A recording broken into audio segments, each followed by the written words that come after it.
वार्ता सुने में बाबूजी नींद ज्यादा आती है। निद्रा देवी सबसे ज्यादा आक्रमण इसी समय करती ही है। पार्वती माता को भी नींद आ गई। अब नींद आ गई पार्वती माता को। सुख पक्षी ने विचार किया कि यह तो सो रही हैं, अगर हुंकारी नहीं भरी गई तो भोलेनाथ कथा बंद कर देंगे और कथा अधूरी ही मैं सुन पाऊंगा। इसलिए माता जी के पीछे तोता बैठ करके वह तोतवा हूं हूं करने लगा। वही पक्षी विष्णु भगवान आए पुकारी भर रहा था। जब कथा पूरी हुई भोलेनाथ ने कहा बोलो नारायण भगवान की। जब जयकारा हुआ तब पार्वती माता के आंख खुली। कहीं महाराज कथा पूरी हो गई। भोलेनाथ ने कहा देवी जी क्या सो रही थी? पार्वती माता कहीं महाराज थोर की झपकी आई रही, जरा सी नींद आ गई थी।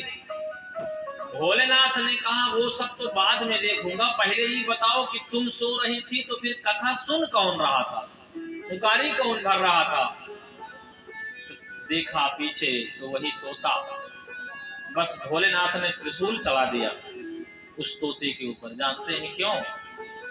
कथा सुनना बुरी बात नहीं है, पर बाबू कथा पिछवाड़े बैठ के सुनना बुरी बात है। आचार्य के पीछे बैठ के कथा सुनना ये बुरी बात है। अरे कथा जिस तरफ होती रहे उसकी तरफ मुख करके बैठो। अब इधर कथा हो रही हो और इधर कोई यहाँ बैठ कथा, यह तो बुरी बात है ना। माई बाप नाच नौटंकी देखे जाया तो पीछे बैठे, ये बुजुर्ग बताए हैं। नाच नौटंकी देखने जाइएगा तो पीछे बैठिएगा और कथा वार्ता सुनने आइएगा तो आगे बैठिएगा।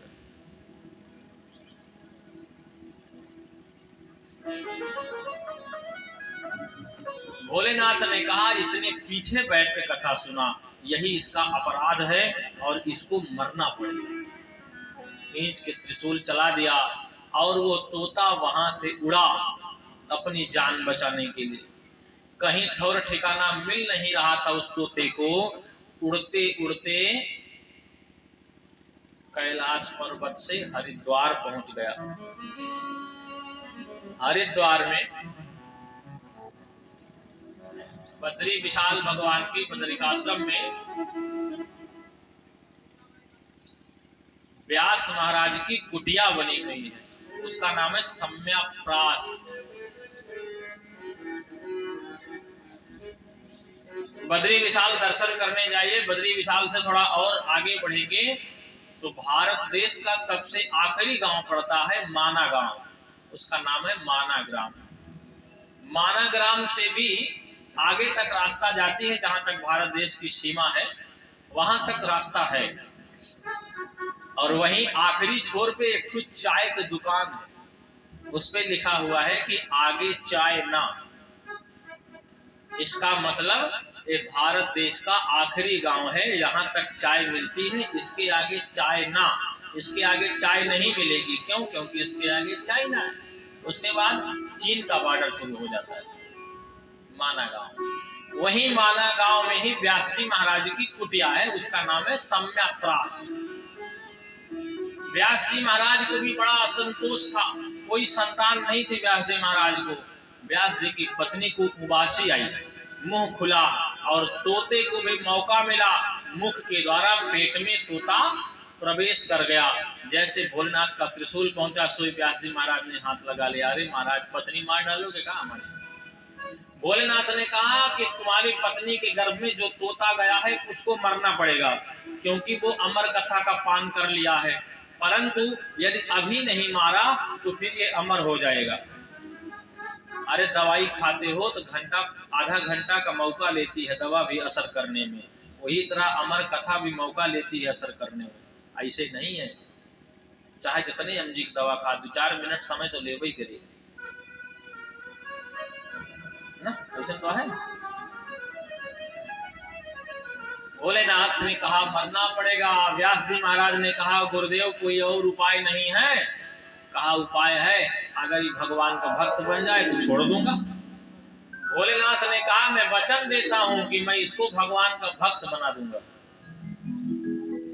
छोड़ दिया भोलेनाथ ने, वापस चले गए। भगवान का भक्त तो बना दिया व्यास जी महाराज ने, लेकिन वो तोता पैदा ही नहीं हो रहा था। 12 वर्ष बीत गया। खूब पीड़ा होती थी व्यास जी की पत्नी को, लेकिन वो पैदा होना ही नहीं चाहता था। व्यास जी महाराज कहते भैया बाहर आ जाओ। तोता कहता था बाहर नहीं आऊंगा गुरुजी। क्यों? क्योंकि यदि बाहर आ गया तो हासो जनोन मादकरी चमाया, भगवान की माया हमको फिर लपेट लेगी। जीव ही माया लपटानी, फिर लपेट लेगी। और मैं यहाँ अंदर बैठा हूँ, भगवान का भजन कर रहा हूँ, यहीं पे हमको बहुत सुकून है महाराज, बाहर नहीं आऊंगा। व्यास जी महाराज ने कहा अच्छा बाहर कब आओगे? बोले जब भगवान की माया हमारा स्पर्श न करे तो बाहर आ जाओ। अब ऐसा कैसे हो सकता है कि माया की नगरी में आओ और माया का स्पर्श न हो? अरे आसमान से पानी भी गिरता है तो धरती पे गिरते ही गंदा हो जाता है।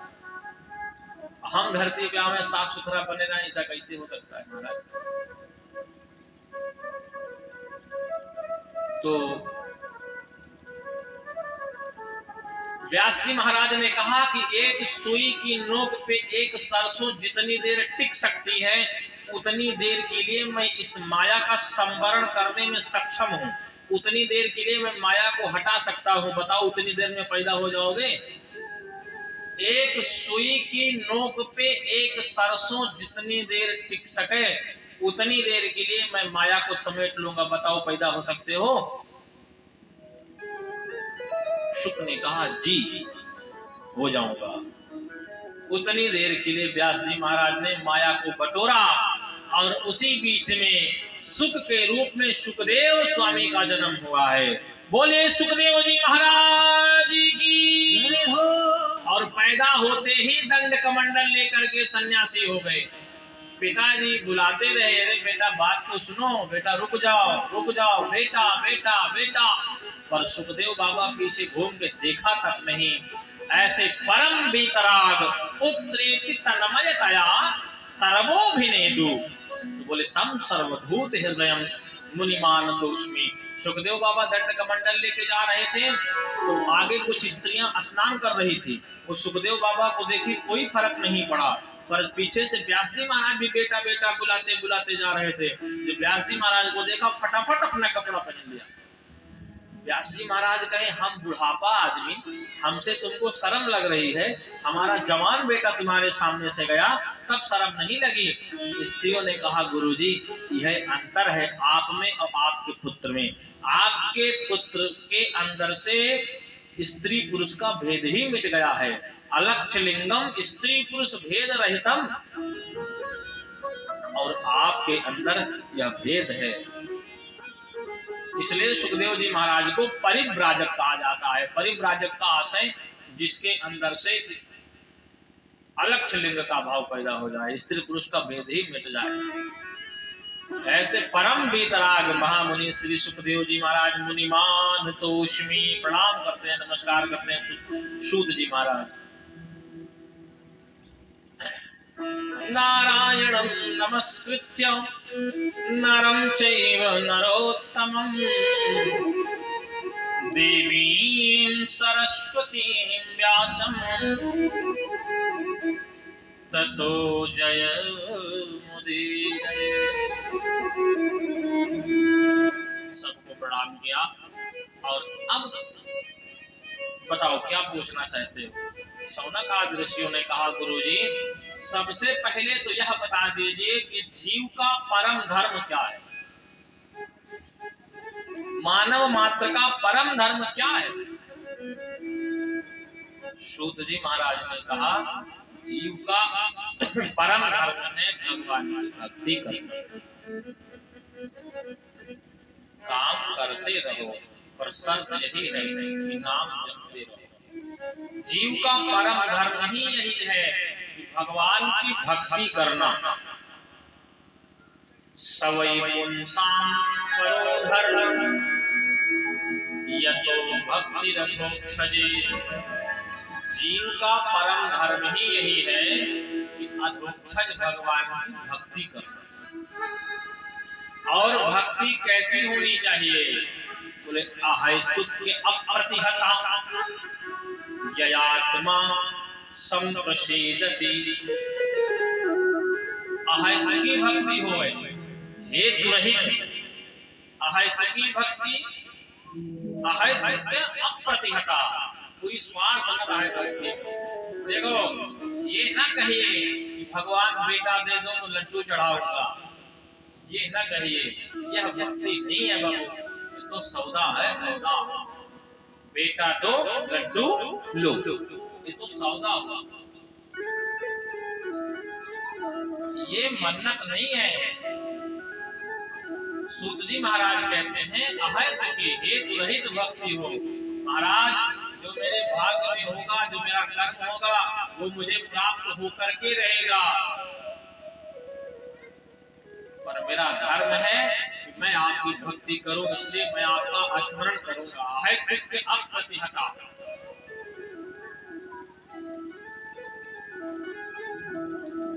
क्यों करें भक्ति महाराज? भक्ति से क्या होगा?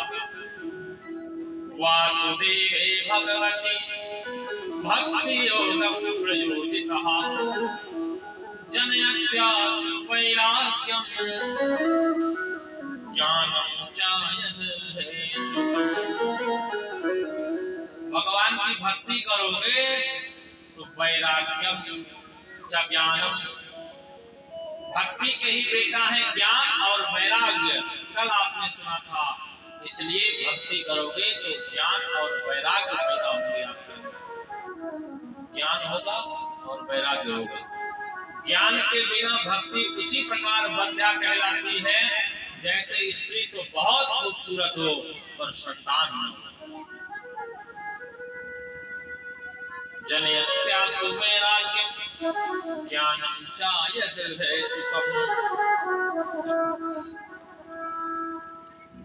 और यदि बहुत समय तक भक्ति करते करते भी हमारे मन में ज्ञान और वैराग्य नहीं पैदा हुआ तो यह मानिएगा कि हमने केवल कोरा परिश्रम किया है, हमको हमारे परिश्रम का वास्तविक फल आज तक मिला ही नहीं।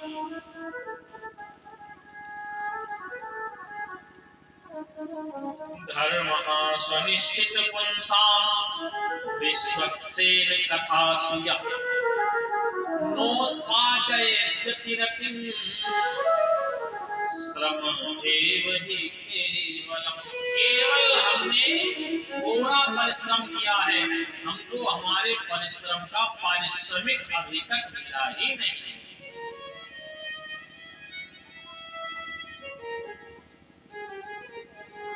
कईयों की प्रायः ये शिकायत होती है आज के युग में, कहते महाराज 2-2 घंटा माला जपते हैं परंतु बात नहीं बन रही।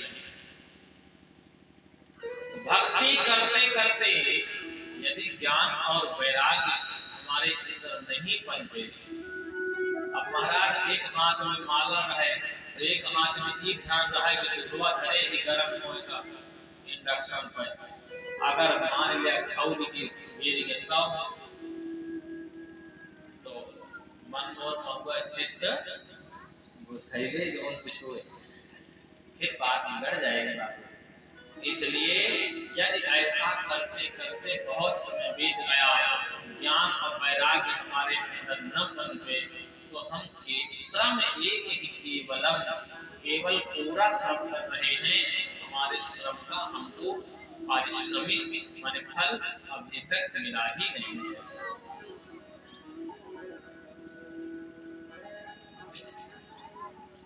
धर्मस्यापवर्गस्य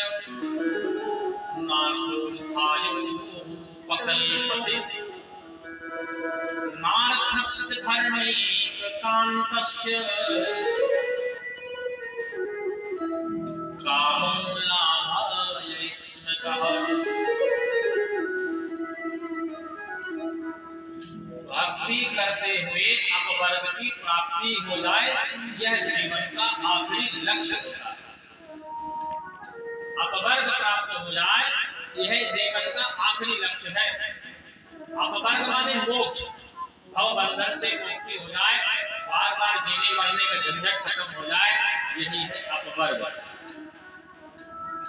वर्णस्य व्यापवर्गस्य नार्थोत्थायोपकल्पते नार्थस्य धर्मैककान्तस्य कामो लाभाय स्मृतः। देखो अपवर्ग का मतलब जहां वर्ग भेद मिट जाए वो अपवर्ग कहलाता है। हम जब तक यहाँ जीते हैं तब तक कई वर्गों में बटे होते हैं। ये ब्राह्मण वर्ग है, ये क्षत्रिय वर्ग है, ये वैश्य वर्ग है, ये शूद्र वर्ग है, या ये स्त्री वर्ग है, ये पुरुष वर्ग है, ये बच्चों का वर्ग है, ये पढ़े लिखों का